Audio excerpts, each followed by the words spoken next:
River Lethe. It is said that as soon as the dead inhaled the fumes of the river Lethe, they forgot their former lives and became torpid and sluggish, giving us the words lethargy and lethargic today.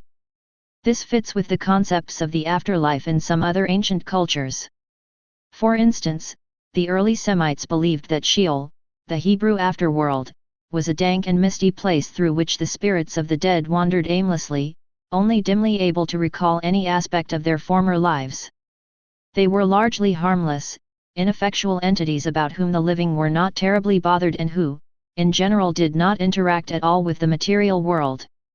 They might be called back through magical rites in order to pronounce on some aspect of their former world, such as when the spirit of Samuel was summoned to prophesy for King Saul by the witch of Endor, a medium who dwelt in the country between Mount Tabor and the hill of Moreh, but generally they were left to their own dark existence.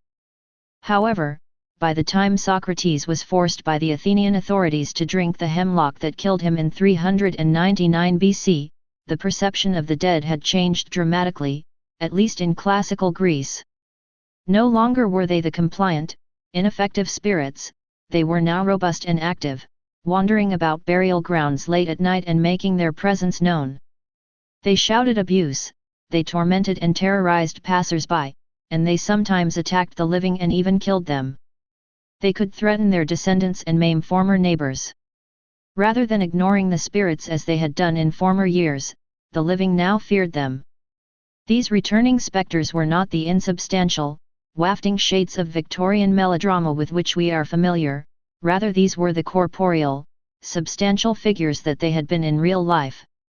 They crossed between the world of the dead and the world of the living for various reasons, to harangue their descendants for some misdemeanor, real or imagined, to claim conjugal rights, to complete unfinished business left over from their time in the living world, to offer often unwanted advice, to take revenge on those whom they disliked, despised, or who had done them wrong, or simply to cause trouble amongst those who survived them. Such a trouble did these returning phantoms present that the officials in some of the Greek city-states viewed with intense suspicion the cults of the dead and the cults of ancient heroes who worshipped the honored dead within their precincts. Not only did these phantoms appear during the hours of darkness, although this was their favored time in order to terrify people, but they also revealed themselves during the day, particularly at midday, which was an especially auspicious time as morning passed into afternoon. And as the years passed, such appearances often became more dangerous and malevolent as perceptions of the dead amongst the classical cultures gradually began to change. Coupled with the returning dead, there were other terrors that made the blood of the Greeks run cold. Many of them also ventured out during the hours of darkness, and many of them maliciously attacked the living or sought to do them some harm. Stay paranoid, my friends.